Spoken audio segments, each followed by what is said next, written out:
Uma das motivações também de querer contar o mundo, querer recontar esse mundo que foi contado, né? Tanto sobre a história da ancestralidade preta e tudo mais, é uma frase do Tupac, que é sobre Thug Life. Ele fala Thug Life e traduz com: o ódio que você semeia nas crianças volta para você. Então foi muito ódio semeado nas crianças, né? A gente vê a revolta em todos os lugares possíveis, dentro da escola ou fora da escola, sabe? Essa revolta ela pode aparecer de muitas formas. Então, aparecer dessa forma, como uma super heroína negra, malandrona, é uma forma de mostrar que algo que foi marginalizado é lindo. É lindo, nós somos lindos, nossa cultura é linda e a gente tem que recontar mesmo para poder tentar curar um pouco desse ódio que foi plantado nas crianças. Isso.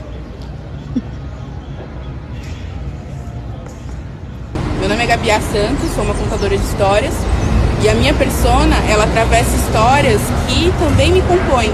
Então, eu sou de uma família de professores, de mestras, pessoas que trabalham com a palavra, mas eu nunca me identifiquei com esse lugar da educação formal, da escola, da questão assim, sentar bonitinha. Eu sempre fui mais do livro, da biblioteca, da rima, da poesia, da música. E isso me afastava dessa educação tradicional que tentou impor na gente. E eu me identificava muito com as loucuras, com os loucos, com os manicômios, com esses lugares, não lugares, que também colocaram a gente no passado, né? Se você pensar, tem um termo para isso, que é drapetomania, que era o medo, na verdade, a doença das pessoas que tentavam fugir da sua condição de escravizado. Quando eu ouvi isso, eu falei, meu Deus, eu sou isso. Vamos ter esses títulos? Então é isso, eu sou uma drapetomaníaca que queria fugir, que queria escapar. E aí eu vejo em Estela do Patrocínio, Bispo do Rosário, pessoas que foram tidas como loucos, absurdos, e eram pretos, que foram vistos como os louquinhos da praça. É triste a situação que a gente se encontra. Por exemplo, Lima Barreto, que também foi preso na sua loucura. Eu estudava ali na UFRJ e andava por aqueles prédios, por aquele palácio universitário, e só pensava, aqui foi um hospício, aqui foi um hospício, aqui foi um hospício. E abraçar essa loucura me garantiu uma existência. Por isso que eu abracei essa pessoa e chamo Será. Porque não é o que foi, nem o que vai ser, nem o que é, mas é o será existindo em mim. Sou de São Paulo, então é engraçado como a história se repete no Brasil inteiro e no mundo inteiro. Por isso que Mulheres Pretas Contam o Mundo. A minha persona se chama Aie. Aie em Yorubá significa terra. Eu sou a Paixão MC. A persona ela foi criada para poder resgatar tanto a minha história, quanto o que eu acredito, quanto a história do meu povo em si, né? Eu sou rapper, eu sou poetisa, então eu rimo, faço poesia, canto e conto história, porque é uma pesquisa da minha ancestralidade, uma pesquisa para entender o que o mundo ainda faz com a gente, né? Então é interessante a gente estudar a história do nosso corpo, estudar o que fazem com a gente ainda, porque senão a gente só fica nesse lugar de louco até hoje, né?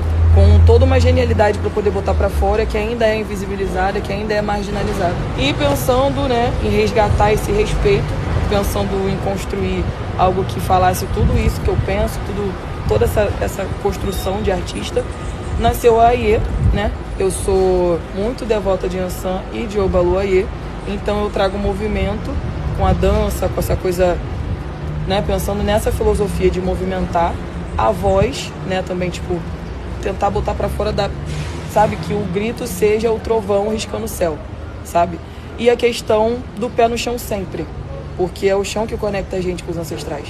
Na minha apresentação eu falo que eu sou broto de favela, porque eu sou favelada, sou cria da favela de Senador Camará, moro na Vila Aliança.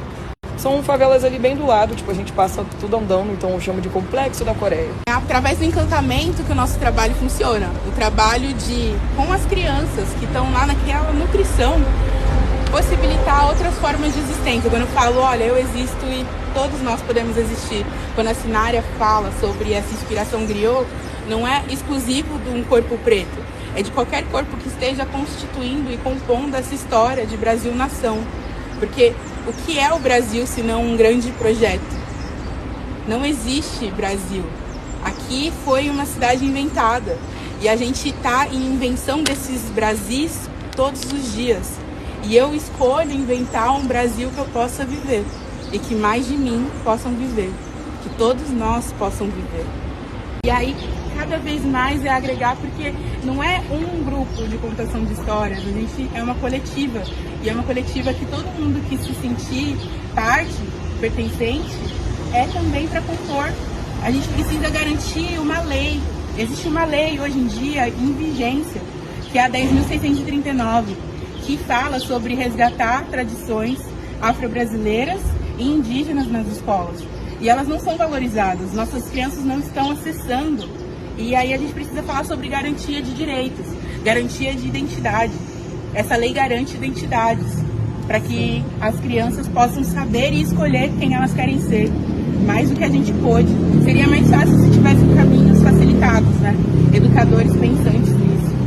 Sim, é importante o trabalho que a gente exerce nas escolas e também a questão da persona, a questão das histórias, ela nos traz como super-heroínas negras, como seres mágicos, diferentes, mas que estão aqui nesse mundo aparecendo para uma criança que nunca viu, que nunca se viu nesse lugar de potência, nesse lugar de magia, nesse lugar brilhante, sabe, de encantar os olhos das pessoas.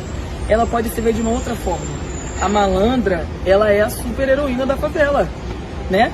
O samba, toda a malandragem que trouxe esse arquétipo, foi feito por favelados, foi feito em cima do morro, né? Vou descendo o morro e dizendo um belo ditado: é melhor andar sozinho do que mal acompanhado. Mas estamos aí trazendo esse resgate de beleza, sabe, de encanto, de encantamento, realmente cantando história, mostrando que a gente sabe do que fala, você tem que saber do que fala, mas a gente também sabe o que representa. Então é sobre que outras criancinhas faveladas possam me ver com os olhinhos brilhando, pensando: caramba, tem magia aqui no sul. Olha que lugar maravilhoso, olha que lugar lindo, tem ressignificado. É muito bom fazer parte dessa história também, de ter atravessado e ver que a tecnologia chegou aqui, que eu posso andar livremente aqui e gritar e fazer, e que meus ancestrais estão vivos em mim, a gente vai rodar. Porque esse é o poder da palavra, esse é o poder da resistência. Nada nos foi dado, a gente ainda tem que resistir e estamos existindo e resistindo, mas com bem viver. O bem viver, eu acho que é a chave da loucura. Sim, essa busca, né, de se validar para poder viver bem. Sim. Eu amo essa loucura é linda. Viva a loucura, não é mesmo? Viva a loucura. Se vestir de resistência, sim, também é encarar o preconceito na sua forma mais pura, que é o olhar. Sim. Toda intolerância, todo ódio começa a partir do olhar. O olhar do isso não sou eu. Tipo, como você isso? Ousa apresentar? Como você ousa vir de macumbeira para a minha escola? Isso é macumba, sua bruxa. Porque o preconceito não é óbvio. Ele não é... Ai, já foi o tempo onde chamar de nomes absurdos cabia. Hoje em dia é só a falta de acesso mesmo. A gente entender que vão chamar a gente todos os dias de novembro, mas vai chegar março e a gente vai estar sem trabalho. Vai chegar abril, maio. Maio a gente vai ter trabalho porque dia 13 de maio, libertação. Mas aí vai vir as outras datas e o trabalho vai cessar porque as nossas pautas não são recorrentes, não são parte do plano pedagógico. Até a gente estudar a BNCC e ver que na expressão artística você precisa ter, a gente traz poesia, a gente traz a conexão com os instrumentos, então oralidade. Tem a oralidade, a questão do discurso, então tudo isso a gente contribui para a educação formal com base, até na própria base do currículo comum, e a gente sabe disso. E é aí que a chave vira, porque a gente sabe que tem validade o trabalho que a gente está fazendo. Não, a chave vira quando a gente é preta e formada, né? Também. Ai, meu Deus! Que chega oi, meu moço formado, e vem fazer esse trabalho. Tudo bom com você? Bom dia. Bom dia, bibliotecária presente. Bom dia, professora atuante. De literatura presente. E é sobre a gente ressignificar as projeções, as profissões, ó, as projeções vindo. Mas é isso, se você vê profissionais fazendo de outra forma, porque o que a gente faz é mediação de leitura. Isso que eu faço é mediação de leitura. Só que eu não faço a mediação de leitura a partir do livro apenas. Eu dou os elementos do que a gente tem como bibliografia e vocês vão poder pesquisar tudo. Tipo, isso aqui é um livro aberto vivo. Isso aqui mostra todo o espaço, você navegando por esse espaço, você vai acessar cada ponto que a gente está falando. E essa é a mediação que me contempla, a mediação do território, a mediação da vida. Tipo, a gente precisa sair das telas, a gente precisa parar de ficar parado. O movimento é o que gera também a ação que muda. Sim, a gente está contando o mundo aqui, realmente. Mulheres pretas contam o início. Nossa, o início. Busca tudo. Mas é isso. Você acha que essa mulher não é histórica? Ela tava na câmera, tá? Vou filmar o pé. Então, como é que eu aprendi? Para mim, esse projeto é a cura da minha criança interior. Eu não tinha representação de mulheres como eu, dançando, cantando, bamboleando. Então, ser uma mulher preta que conta o mundo é resgatar e falar que eu também posso. E que meu corpo também é um corpo atuante. Como diz Beatriz do Nascimento, protagonista da minha própria história. Para mim, tem uma coisa de resgate de uma cultura periférica que eu já cultivei e comecei a ver na escola. Não sei se todo mundo lembra do momento do chora bananeira chora, chora bananeira, meu amor, não vai-se embora, nas viagens de passeio da escola. Então são momentos onde a gente desde sempre improvisa, sabe? Desde sempre brinca com as palavras, desde sempre faz música assim, só para poder animar o dia mesmo. Então, além, né, desse resgate dessa criança, também é um resgate dessa criança que gostava de brincar e fazer rima na escola e improvisar do jeito que dava, sabe? Então, tipo, é o resgate dessa cultura. E virou a persona Ye, como virou a persona Será, e ainda tem uma outra persona muito maravilhosa que é a da Nomai. Sim. E a Nomai, representando ela, é não mais a dor, não mais o sofrimento, não mais o preconceito aos que virão e aos que vieram. E ela fala também não mais a tecnologia, mas é não mais a tecnologia que escraviza, e sim a tecnologia que nos liberta. Contar histórias é uma tecnologia ancestral. Sim, né? A gente ainda tem esse trampo com inspiração griot, então é literalmente trazer o corpo, a memória e a sua própria verdade para a construção do personagem, para trazer ele para essa cena. Então é uma parada que funciona com uma verdade muito grande, tipo, atravessa a gente, atravessa os outros, tá todo mundo chorando no final, porque é feito literalmente com a nossa melhor parte, é tipo feito para essas melhores partes, para os pequenininhos que tem dentro da gente.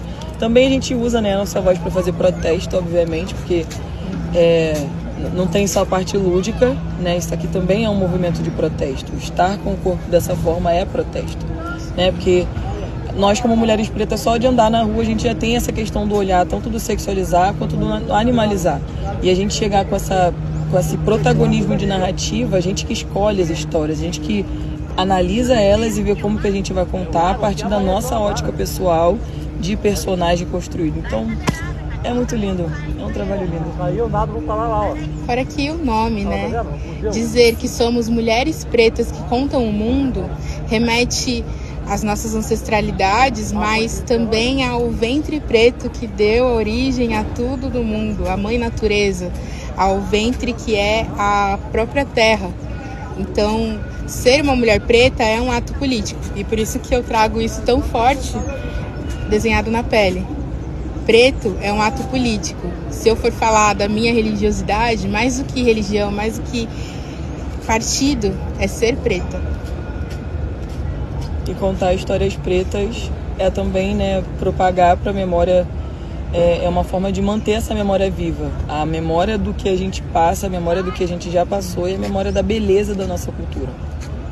Então, ser mulher preta contando o mundo é vida louca, meu, linda. Vida louca. A maluquice em pessoa, a loucura, o protesto, o grito de libertação. É sobre isso tudo. Deusa da igualdade, salve, salve o sol que raiou, difundindo a liberdade. Quebrou-se a cadeia, da nefanda escravidão. Aqueles que oprimias, hoje terás como irmão. Quebrou-se a cadeia da nefanda escravidão. Aqueles que oprimias, hoje terás como irmão.